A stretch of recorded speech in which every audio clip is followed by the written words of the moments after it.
Com vocês o projeto CEA em Casa. Delivery Espírita.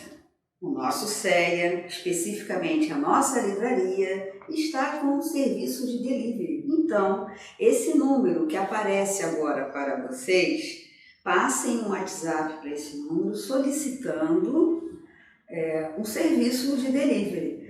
Com isso você vai entender como funciona, locais de entregas, enfim. Você vai ter todas as respostas para as suas dúvidas de como realizar o delivery de livros e CDs que são vendidos aqui na nossa livraria. Com vocês, Edgar Costa, com o tema Marcel, o menino do número 4. Olá, meus amigos, mais uma vez aqui neste canal, agradecendo primeiramente a Deus e a diretoria do Centro Espírita Humildade e Amor pela oportunidade. Hoje nós vamos falar sobre uma história da segunda parte do livro do Céu e Inferno. O livro Céu e Inferno, para quem não conhece, ele é o livro que compõe o Pentateuco Espírita, e temos a primeira parte, que é a teoria. A segunda parte ela é recheada de exemplos de espíritos que passaram pela Terra e depois de desencarnar, eles retornam, eles vieram na Sociedade Parisiense de Estudos Espíritas, criada por Allan Kardec, logo depois de lançado, um ano depois de lançado o Livro dos Espíritos, em 1858, ele abre essa sociedade de estudo para poder receber e fazer os estudos mais aprofundados, então, das histórias, dos acontecimentos, melhor dizendo, sobre a espiritualidade. E um desses é o livro do Céu e Inferno. Na primeira parte nós temos uma teoria, na segunda parte nós temos a parte prática, vamos dizer assim, que são o depoimento dos espíritos.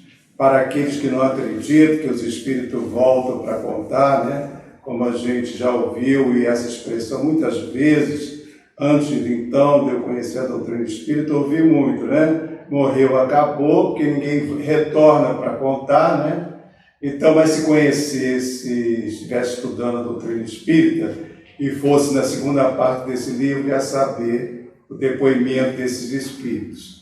E lá nós temos espíritos suicidas, espíritos felizes, medianos, espíritos sofredores, tudo que é jeito. E temos uma parte que são as expiações terrestres, É nessa parte das expiações terrestres que esse menino Marcel está incluído. Ele era uma criança de 8 anos de idade, sofrendo desde que nasceu com uma doença degenerativa, sem menor condição de cura, e foi internado nesse hospital de uma província. Não tinha de uma família israelita, e que não ia visitá-lo. Poucas vezes iam lá, talvez pela distância, não sei qual é o motivo que o livro não conta isso. Mas sei que o menino era visitado muito poucas vezes. Então ele tinha um quadro muito ruim, Ele estava magro, esquelético, retorcido, completamente retorcido, e tinha dores horríveis, E mais ainda, as pernas dele, o joelho dele, de tão retorcido que era, ia batendo no queixo dele. Então, para você ver o quadro dessa criança que ficava noite e dia, há 8 anos, sofrendo desse jeito.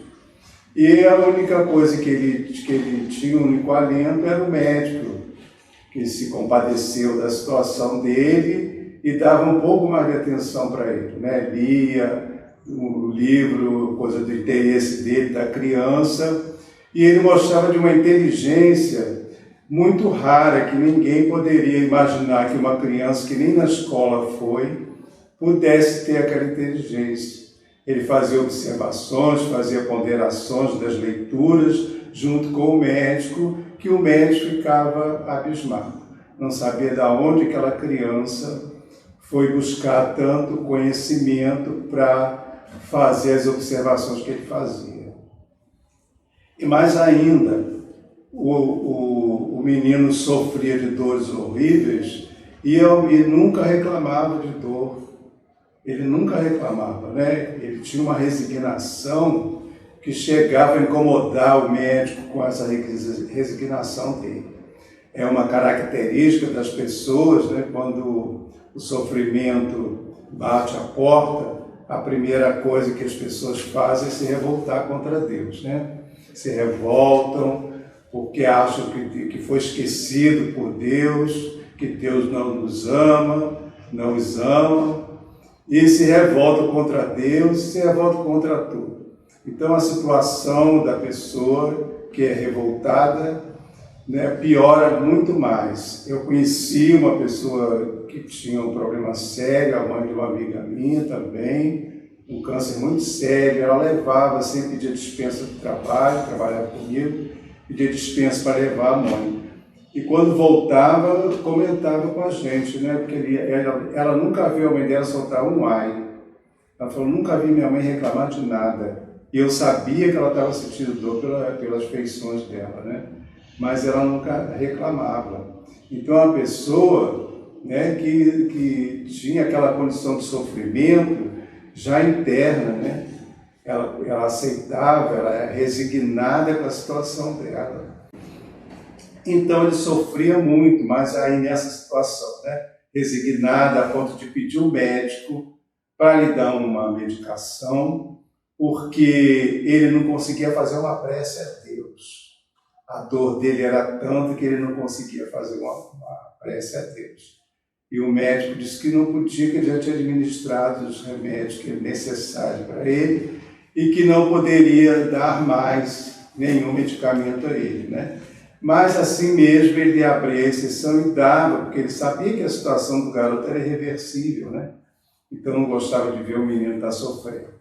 E a criança ficou passando por essa situação, né? Então a situação dele no mundo da Terra, que ele reencarnou, tinha um reflexo da vida que ele levou enquanto estava encarnado. Isso é muito interessante, porque a gente sempre ouve falar em plantação e colheita, né? Enquanto a gente está encarnado, eu já ouvi várias vezes, né? A hora que você está plantando, você vai colher. Tudo que você planta, você colhe.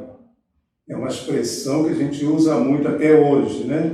Então, tudo que nós estamos fazendo hoje, enquanto estamos aqui na Terra, encarnado, dependendo daquilo que a gente fizer, com certeza a gente vai colher, né? Os grãos estão na mão da gente, as sementes estão na mão da gente, né?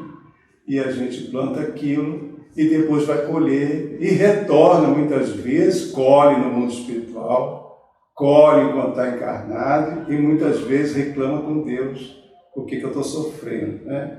Só que a gente esqueceu o passado da gente. O que a gente fez nas encarnações passadas? Então esse é um exemplo muito interessante para a gente olhar, e nós vamos ver o depoimento dele, que chega um tempo que ele desencarna, né, por de tanto sofrimento, estava chegando a hora também dele, ele desencarna, sempre orando a Deus, e as últimas palavras que ele disse no desencarne dele foi essa, né? É uma oração a Deus e agradecendo ao médico, que era a única pessoa que tinha lá, né, paciência com ele, misericórdia, para poder cuidar dele naqueles últimos momentos e o tempo que ele teve lá internado por 8 anos. Então, esse é um exemplo para a gente ver de expiação terrestre. Mas o caso dele era um caso um pouquinho mais diferente, porque ele estava sofrendo uma expiação terrestre, mas era, na verdade, uma prova com características de expiação. Então você olhava para aquele sofrimento todo e via uma expiação, porque era uma expiação. E depois você vai ver no depoimento que ele vai dar, que essa expiação que ele estava sofrendo era uma prova e pedida por ele mesmo. Então você vê, então nós podemos pedir para passar por determinadas provas. Esse é um exemplo, né? Ele pediu para passar por determinadas provas. Agora, ele pediu por quê? Porque ele queria se adiantar no processo dele espiritual. Então ele pede para passar por aquela prova um pouco mais ácida, né? Áspera, dolorosa, para os outros. Para ele, não.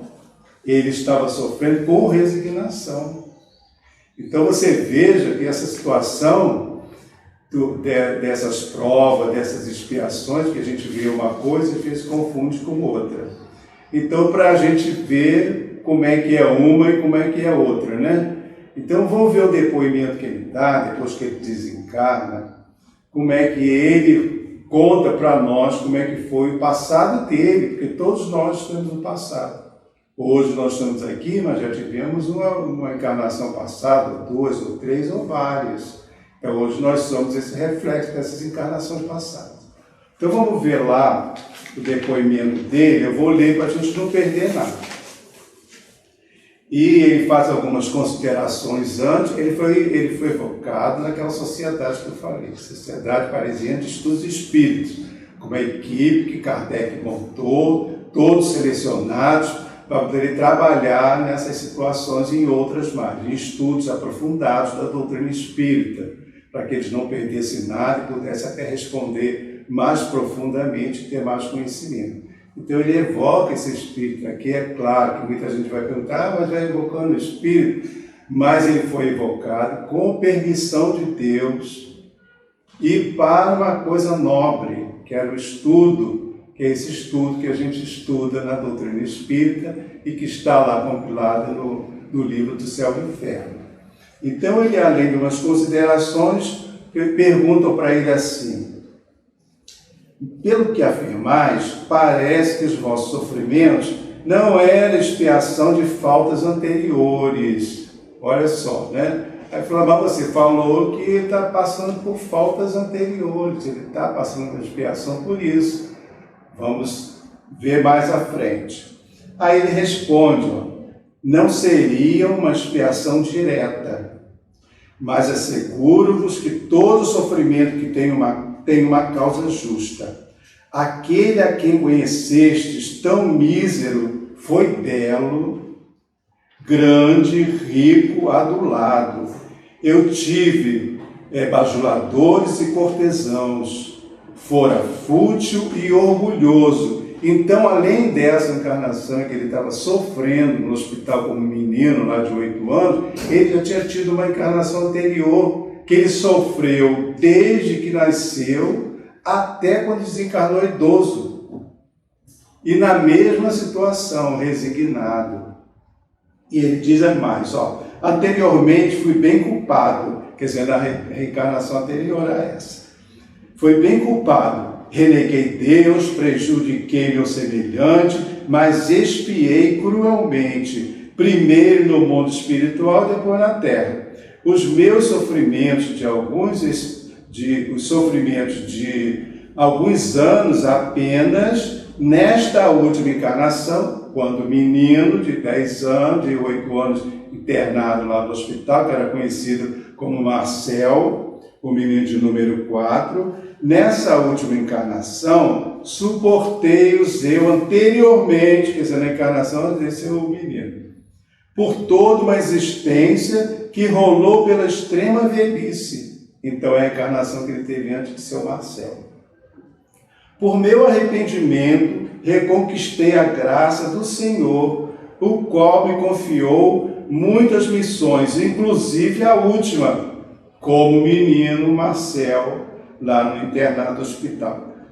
Inclusive a última que bem conheceis, e fui eu quem a solicitou para terminar a minha depuração. Olha que interessante. Então a gente olha para uma pessoa sofrendo, né? E sofrendo ali resignada, e a gente não sabe por quê. Muitas vezes pode ser uma situação parecida com essa, né? E ele termina assim: adeus, amigos, tornarei algumas vezes. A minha missão é de consolar. Então ele estava mostrando para a gente naquele sofrimento o exemplo de consolação, né? Que é de consolo, de resignação. E não de instruir. Então ele não veio para dar exemplo, ele não veio instruir ninguém, ele veio mostrar através do exemplo dele o sofrimento. Há, porém, aqui muitas pessoas cujas feridas jazem ocultas, e essas terão prazer com a minha presença. Então foi essa missão que Deus deu a ele nesse momento, né? Voltar como um espírito sofredor, resignado, para continuar o trabalho dele. Então, meus amigos, é para a gente ver que a gente tem que ter muito cuidado com o que nós estamos fazendo, qual é a vida que a gente está levando, para que a gente tenha uma vida legal, né? Com a nossa consciência tranquila, mas também um despertar melhor ainda, né? E não se arrependa dos atos que estamos cometendo enquanto estamos encarnados aqui. Quem tiver mais curiosidade, pode ir na segunda parte do Céu e Inferno, que tem muito mais exemplos do que esse, para que vocês possam lá, então, ver todos os exemplos. E para aqueles que dizem que morreu, acabou, é só ir lá também. Bom, um abraço a todos, muita paz.